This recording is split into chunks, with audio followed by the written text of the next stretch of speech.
항상 사랑하고 존경하는 시청자 여러분, 안녕하십니까? 하늘에서 재앙이 빗발친다. 데일리 재앙 브리핑입니다.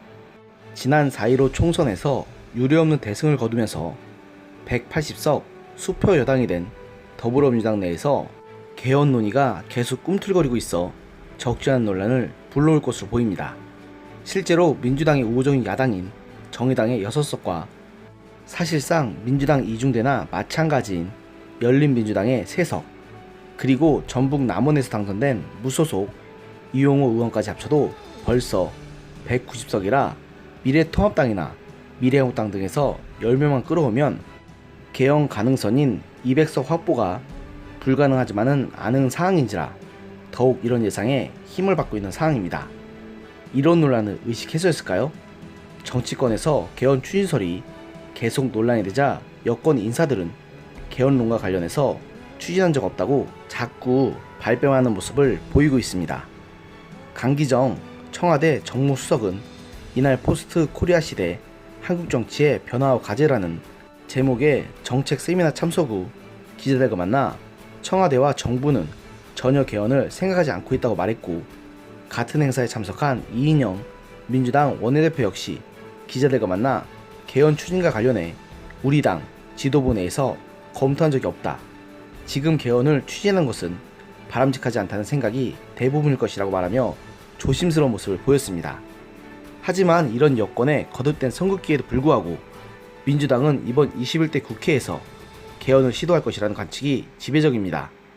우선 8일 본회의를 열어 국민 발안제를 통해 제안된 개헌안을 처리하려고 시도하는 것부터 일종의 명분 쌓기 아니냐는 해석이 나오고 있습니다.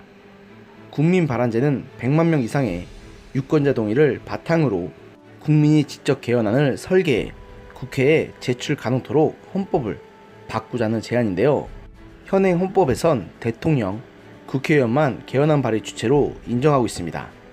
지난 3월 6일 여야 국회의원 148명의 동의를 바탕으로 발의된 3월 10일 국무회의 의결을 거쳐 공고된 이 법안의 처리 시한은 이달 9일까지입니다.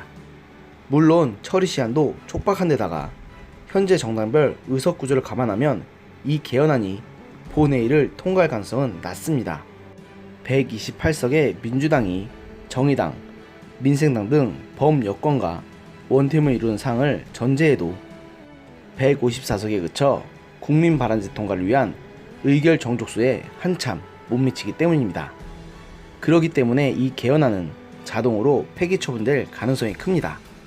그러나 정치권에서 민주당의 21대 국회 개헌 추진을 기정사실로 받아들인 건 개헌을 21대 국회가 구성하고 1년 내에 추진해야 한다는 여권 내의 인식이 강하기 때문입니다.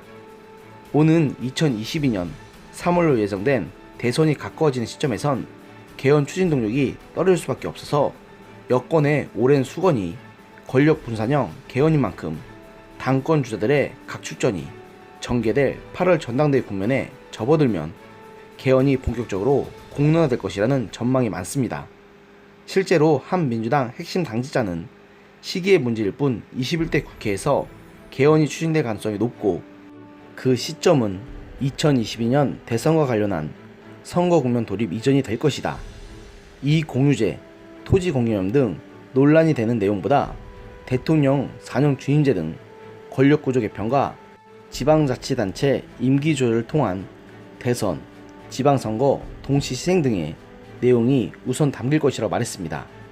물론 이건 말뿐이고 실제로는 최대한 자신들의 장기 집권에 유리한 방향으로 개헌을 하려는 속내가 다 보이는 건 아마 저뿐만은 아닐 것이라고 생각합니다. 생각해 보십시오.